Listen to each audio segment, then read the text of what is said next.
Jack Verga. 1, 2, 3, 4, 5. 1, 2, 3, 4, 5. 1, 2, 3, 4. Well, Jack showed me that years ago, where you take certain roll strokes. Groupings. Yeah. You have certain roll strokes.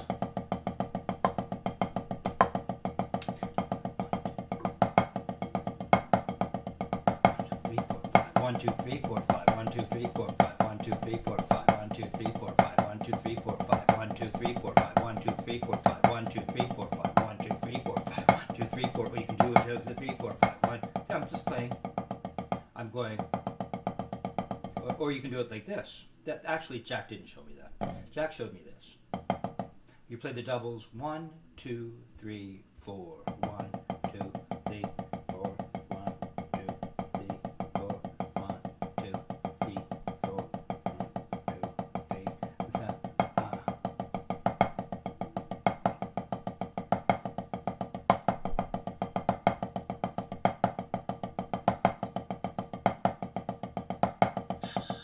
Right?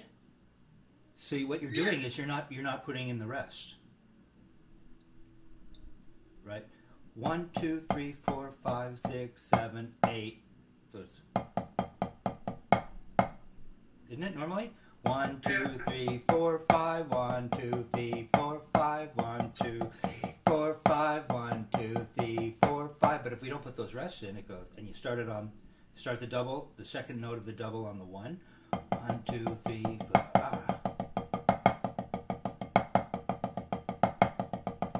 Oh, yeah. No.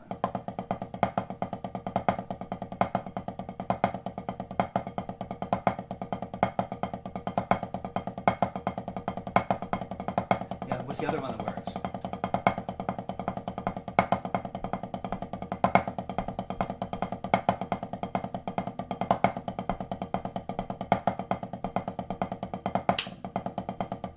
Right?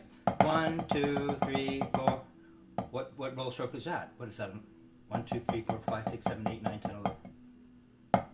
1, 2, 3, 4, 5, 6, 7, 8. 1, 2, 3, 4, 5, 6, 7, 8. 1, 2, 3. 15 stroke roll. 1, 2, 3, 4, 5, 6, 7, 8. 1, 2, 3, 4, 5, 6, 7, 8. 1, 2, 3, 4, 5, 6, 7, 8. 1, 2, 3, 4, 5, 6, 7, 8. 1, 2, 3, 4.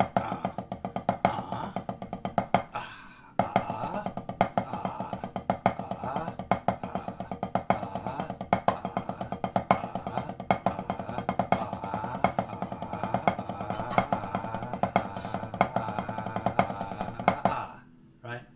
And what we're doing is we're just not playing the rest in the roll stroke. So it's fun. You should just mess around with that stuff, because as you see, it can be applied to the drums in all kinds of ways. Right? So why don't you pull out stick control? I have something in mind here.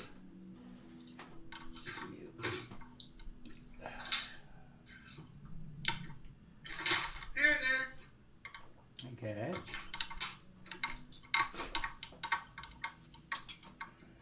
Now,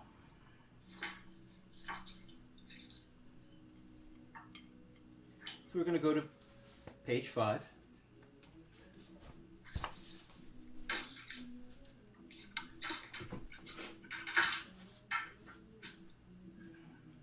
Okay.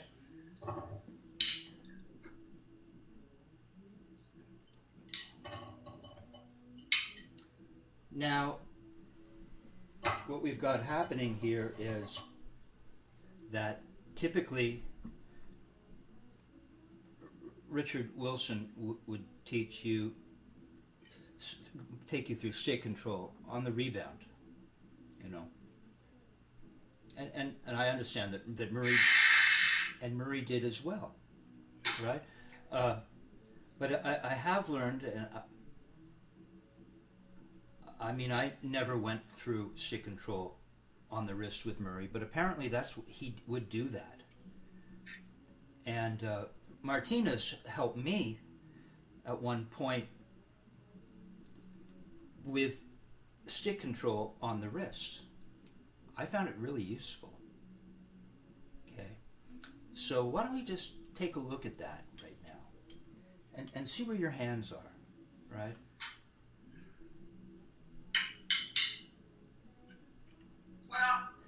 Well, we did that for 2 years, but anyway. You know that, right? Well,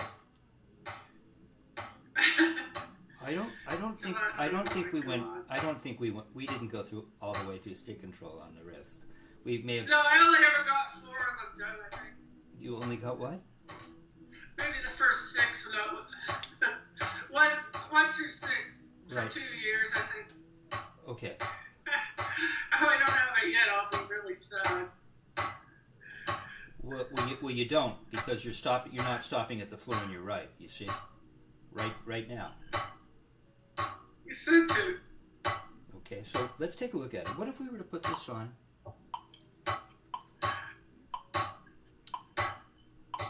Where did I do that?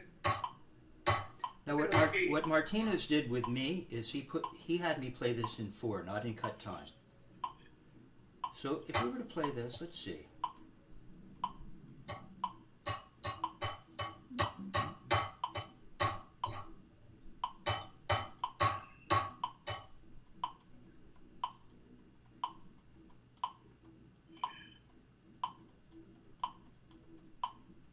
Okay, so let's just take a look at this. Put the metronome on at 60.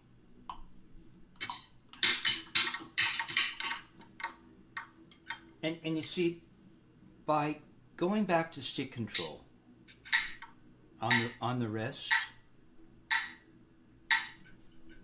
that helps us establish certain cornerstone concepts. Right.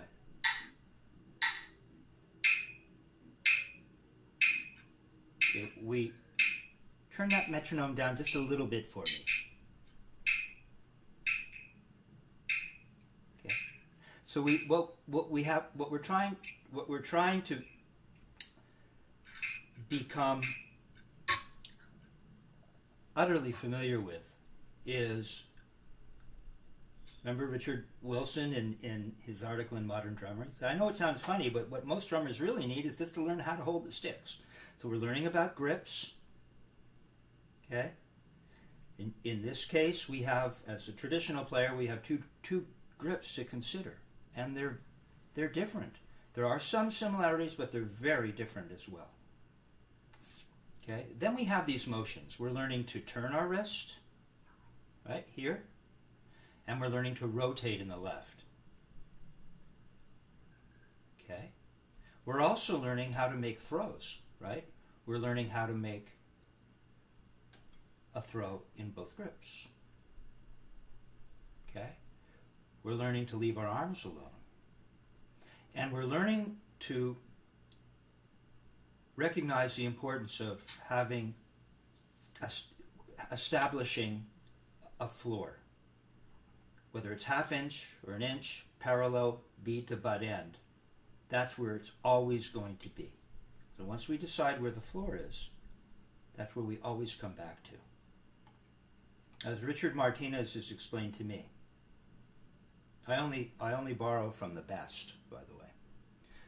And Dick Wilson would talk about this as well. And so I think Murray would have you, I understand, he would often have students, not with me, but he would have students study playing standing up. And I think it had to do with learning to just let those arms hang by your side and you bring them up, you know. And so we learn where the floor is by experiencing this kind of relaxation in the arms. Go ahead and do it. Okay. And then we're simply going to come up into position. And that's the feeling we're searching for, as much as possible. Just this. Okay. Not much to it. This technique is actually very simple. And yet if you have all kinds of bad habits, it can take a while to untangle them. Okay? This is what we're searching for. All right. Now on the right, we have a 3-finger grip, right? And the 4th and 5th just kind of hang out on the side. No, something's a little, you've got your tip of the fifth curled down and pressing on the stick. That's not what we want. See? We want a 3-finger grip. Yeah. And the fourth and fifth can kind of just hang out on the side. Dick would let you just kind of keep them on the side. How come shouldn't it be? Dick would also talk about the fact that the stick is sitting in the fulcrum, middle finger, right? Then he would talk about that you feel the pad of the fourth. You feel the pad, and then just barely the pad and the tip of the fifth. So we don't want to be not sure, but it just feels like that tip is pulled in a little in your baby finger, your pinky finger. Is it? It just hangs out on the. Don't pull with it. It just hangs out on the side. Okay. It really has very little to do with the grip. Okay. Right? Okay, so we're just going to turn. And what do I feel? I feel this. Being at the floor, relaxed.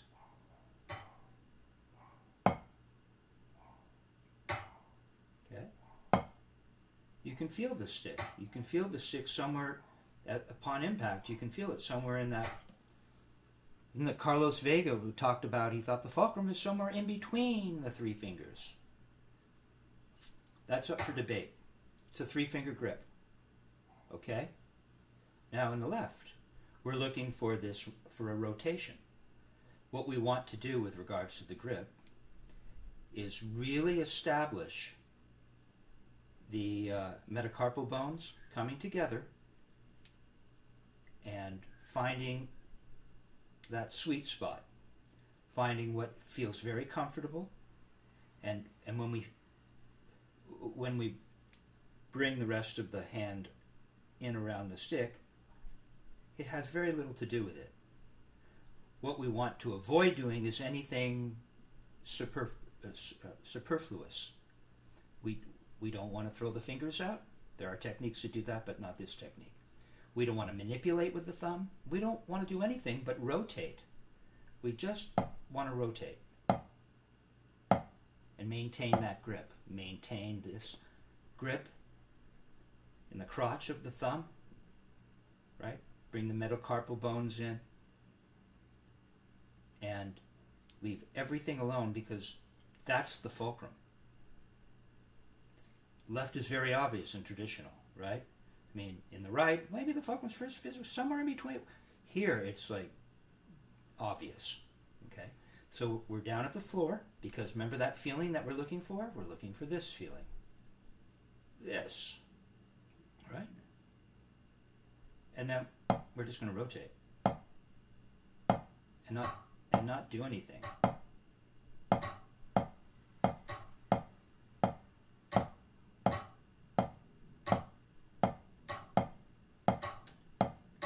Feel it right in that thumb. On every impact, I can feel it there, and it comes right to the floor, and I'm sitting at the floor again. Up, brought it down. Nope, you're bringing it down. It's not stopping down. Show me where the floor is. That's where it stops. Feel the way the arm feels. Experience the nature of being in that position. Okay, go ahead and rotate your wrist for me. Do it again.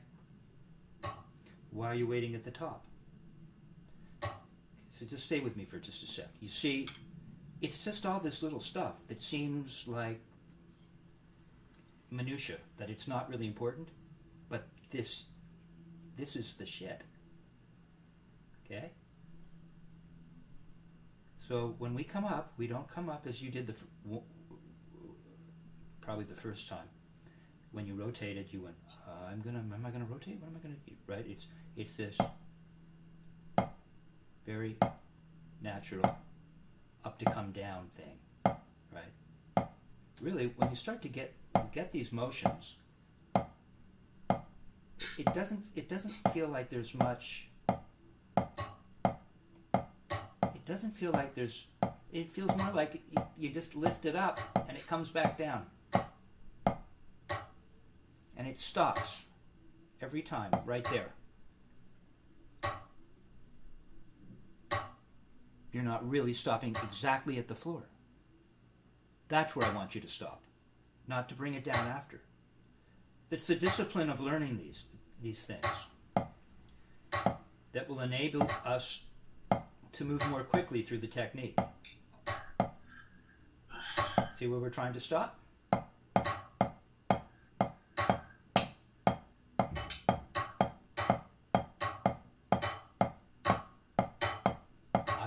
I'm going through my own test. I'm going through my checklist.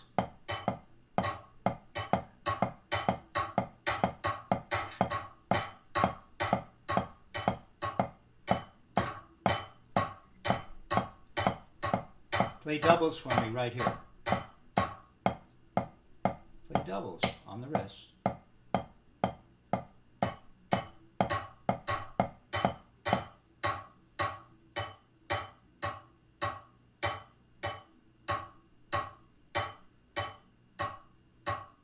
Where's the left waiting?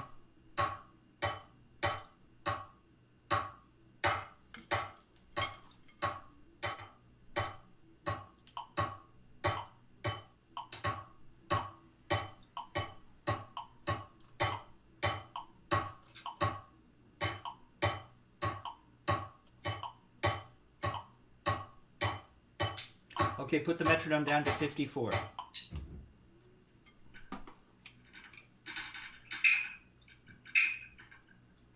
Okay, we're playing eighth notes, playing this in 4. So stick control is now eighth notes.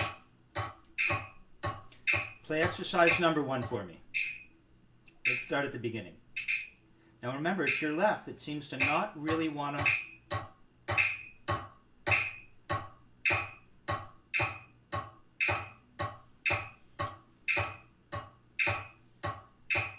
Where's the left waiting?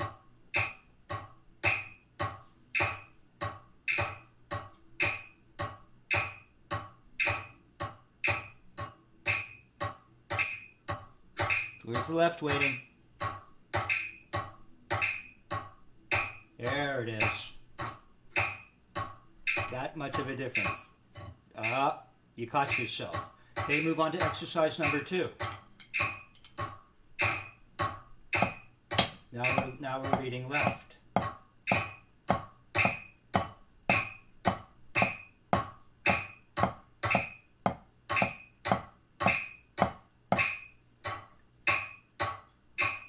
Where's the left waiting?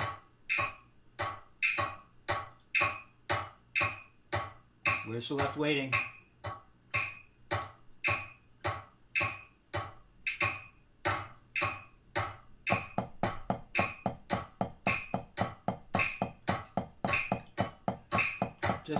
Just give me 16th notes.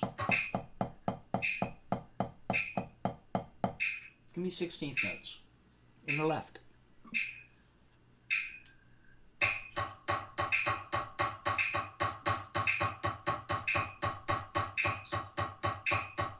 It's not very fast.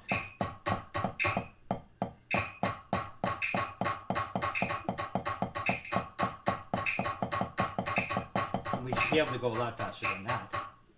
Don't turn quite as high. Come on, get with the metronome. See where you stopped? See where you stopped? This is what I'm trying to show you. This is all we're doing.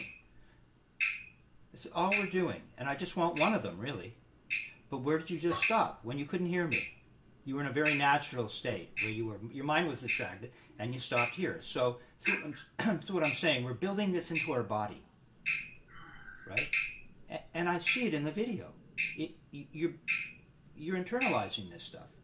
And my job is to notice when you forget to notice and point it out to you.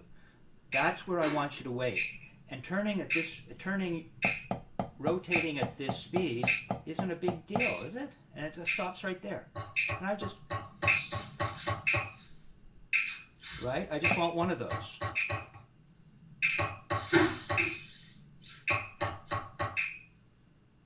It's a little fast for you, I can tell. You're struggling to make that tempo.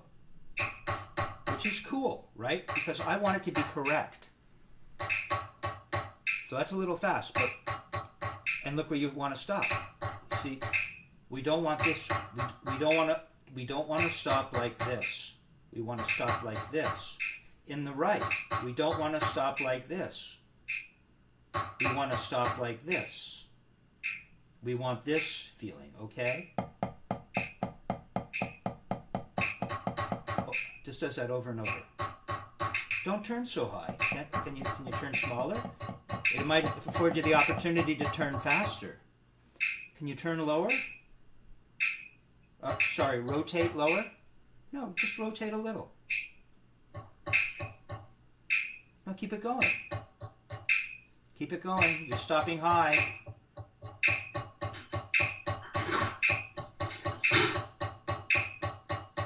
Come on, keep up with the metronome. Don't turn higher. Don't rotate high. Don't rotate higher to make the tempo. Right? Dick would always say, typically, to go faster, you want to stay close to the surface, you know, for real speed. Not that we can't turn high or rotate high and quickly, but it'll help you to not have to traverse so much space to help you get this tempo. Almost. Come on, it's just this rotation. It's just a rotation. It's just this. It's just this. Watch. Do it without a stick in your hand. Do it without a stick in your hand. It's hard for you. Okay, well, let's just do this and this. Nice and slow. Now remember, Jack Verga suggested I draw a dot on this part of the arm, because you're going to see this area of the arm, forearm, rotate. You should see, right? Can you see that? Imagine if there was a dot. There, it already looks better. Then Martinez thought it'd be cool to draw another dot down here. And then I drew a dot in the middle. We created some kind of crazy triangulation, because we're that nerdy. Okay, but really, that's what you want to see. You want to be able to recognize this rotation.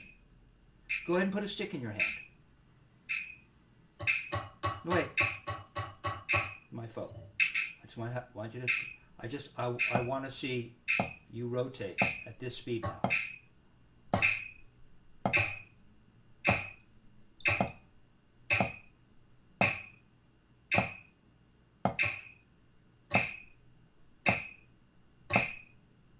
Kind of feels like you're following the stick every time. The whole thing is following the stick. Has that quality too. In time. Where are you stopping?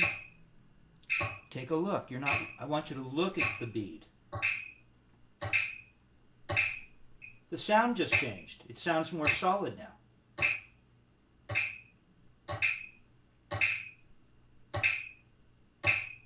Where are you stopping? Okay, now you're going to play twice that speed.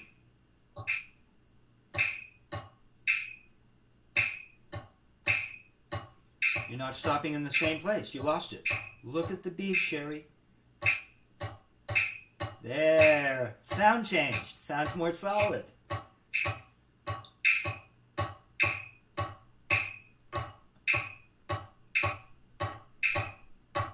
Go ahead and put the other hand with that. Go ahead and put the right hand with that. No. Twice as fast. I know we're diverging here for a minute, but go ahead, keep the left turning at that speed, and then add the right. Well, watch where you're landing in the left. See if you can maintain what you just got. We're playing singles. We're doing this. And then I just want you to put the other hand with it.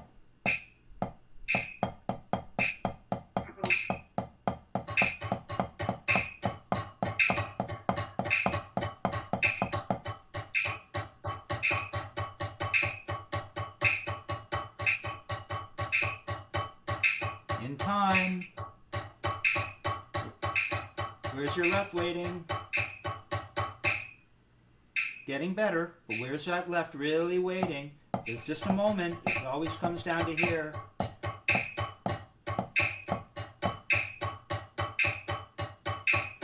Good, better. Now go back to exercise number 2. Exercise number 2. I was just doing that. Right? Well, but we were playing. I think formally we decided we were going to play these exercises in 4/4, not cut time. So they're eighth notes again, right? Right? Yeah. Now look how easy it is. Oh my God. All you have to do is concentrate. Listen to your sound. Make sure both sticks come to the same height for evenness of sound.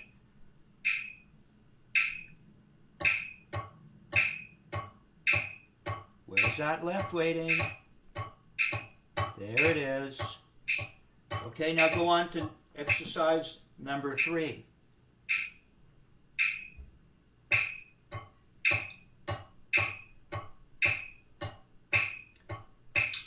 If your butt end in the left gets down too low, it will promote you stopping high.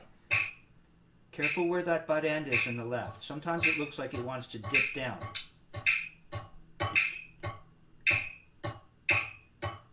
Don't be at an angle, just be flat to the surface. You're not stopping, look at your left, it's up in the air. Your left is up in the air. Your right's doing good. There it is. Where's your left waiting? Don't throw in the left, just rotate. Notice the dots that we imagine placed on the forearm of the left. Is your arm actually rotating? Is the ulna crossing over the radius? Or is it the radius crossing over the ulna? Look at your arm, Sherry. Don't let your mind wander.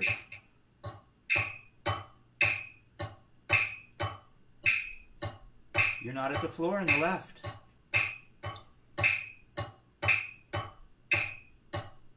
Look at your forearm now. Now go to your forearm. Study the left forearm. Memorize it. You're not at the floor. I want to get you to the floor. Start. Well, we're actually, you're playing exercise number 4, but that's okay.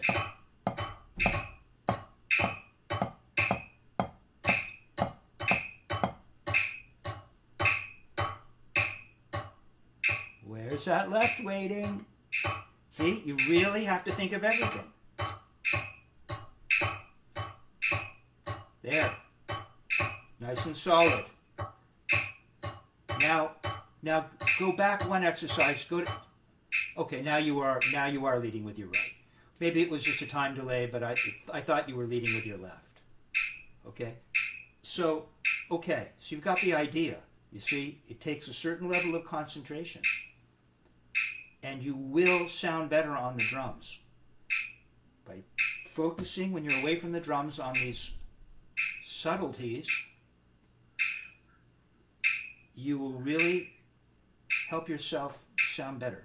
It just sounds more solid, and I'm not sure you're really listening to yourself all the time. Right? I get it. Believe me. It's a lot to take in, right? And yet, it's really very simple. All you have to do is remember to rotate and really come to the floor every time. But every time. Right? Now, let's move on to number 5. Now, what are we going? So we've improved the grip, perhaps, although we didn't need to talk too much about your grips. Right? What we needed to talk about today was something having to do with the floor, particularly in your left. Okay? So we've talked about the grip, or grips. We've talked about rotation. We've talked about turning. We've talked about establishing a floor. Now we're going to introduce exercise number 5, which is a paradiddle. And as we talked about, Dick has not an accent on the first note of the four notes, but he has a dot. And that means it's just a very small throw, right, or downstroke. So now we're incorporating the motions as well, right? Okay, grip, turn, rotate, floor, motion. Go for it. It's your number 5, same tempo.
But your left is less stable than your right.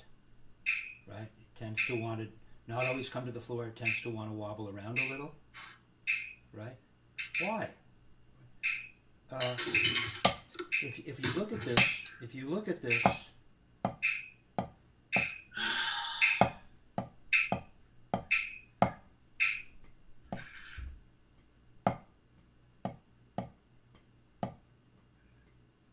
that's all that's happening. So, if we look at this, this is really helpful. I've learned also that the patients, it seems like, what is this doing for me? I'm teaching you to fish, not giving you the fish, so that when you're on your own, you can actually break this stuff down and play it properly, because you're beginning to really learn the different motions. Okay? All we really have is, if we put the right hand on the leg, we have a left, just a regular wrist rotation. So we have that. So we have that. And then we have a little throw. And then a double, which is 2 wrist rotations. So we have 1 wrist rotation, a throw, and 2 rotations. That's it. 1 rotation, a throw, and 2 rotations. Why would the left be unstable? Where's the confusion? See, by breaking it down, you realize you already know you can play a single. You already know you can make a throw. But you weren't making a single because you were stopping high. Try again. Without the metronome. Without the metronome. Put the right hand on the side. I don't care what tempo it is. Right, left, a rotation, a little throw. Up. You blew it. You blew it again. You noticed. That was good. You stopped up in the air. Your throw stopped up in the air. And this is really slow. What happens if we speed it up? Okay? No, you're in the air. Right now. Right now. I'm teaching you to notice so that you can teach yourself there. But you have to be honest with yourself and really notice. Where the mirrors come in handy, right? That's why I've mentioned the mirrors. So a little wrist turn, stop slow, then a little throw, around a fixed point in the universe. Ah! Yes. And then 2 little wrist rotations. That really, first one didn't really stop low. They're up, and the second one rotated higher. They have to be the same height. All the notes are the same volume except for the dot. The very first right of the first 4 notes and the first left of the first 4 notes. And it's just a dot. It's just a small motion, but it has to stop low. Okay, go ahead, put the metronome back on and see if you can do that.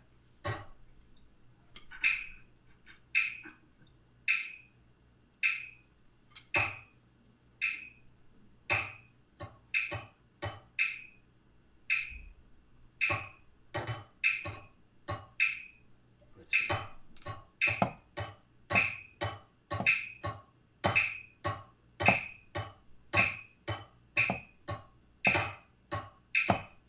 You know what?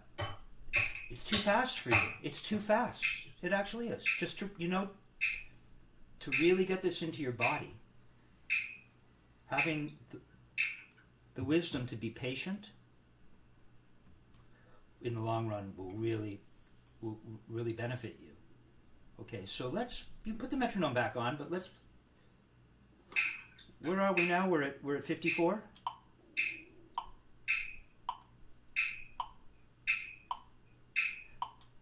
Play it as quarter notes. Take the time to get each motion right.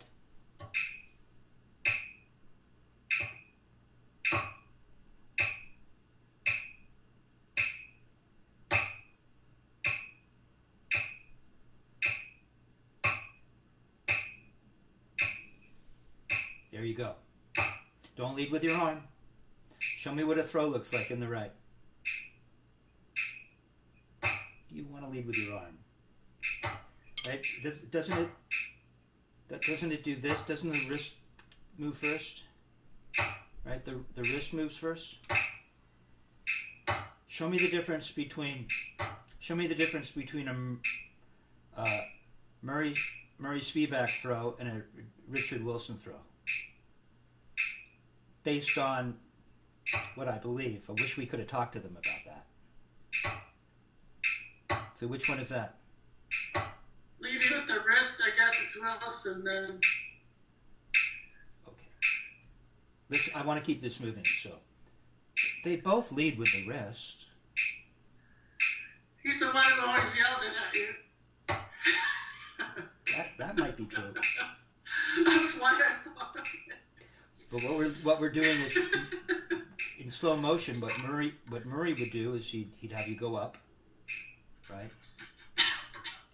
And very quickly, he'd have you get to this. He'd get you to cock your wrist pretty quickly. Right? You get that kind of thing happening. So you're going up pretty quickly. Dick would leave the bead down longer, it seems. He'd follow it up here. Murray wanted to get to this more quickly. That's the difference. But they both lead with the wrist. So whichever one you want to use, and as it gets faster and faster, I think they become the same. We'll get out the Ouija board and find out. But it doesn't lead with the elbow. It leads with the wrist. Okay, good. Let me see a throw in the left.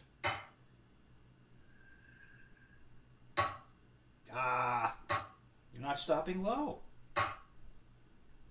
Okay, that's the takeaway from today. Is your left hasn't really gotten to know where the floor is. Well, I thought it was Right here, there. but you're saying it's more here.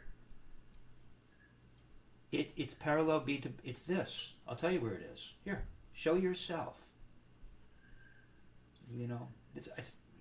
I guess I'm saying it, but it's what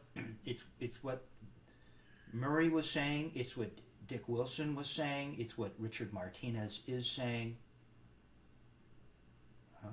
It's what Jack Verga is saying. It's just to bring it up. Both. They just come up. This is your floor. If you decide that that's your floor. That's it. That's where it has to come to. Once you decide. If you want to bring it, have your floor a little higher, but that's fine right now. You see, just decide. That's it. Memorize it. Get to know that feeling in your body. Now go ahead and make a throw. And it should come right back down to there. Oh, you don't bring it down. And look, I see more of an watch.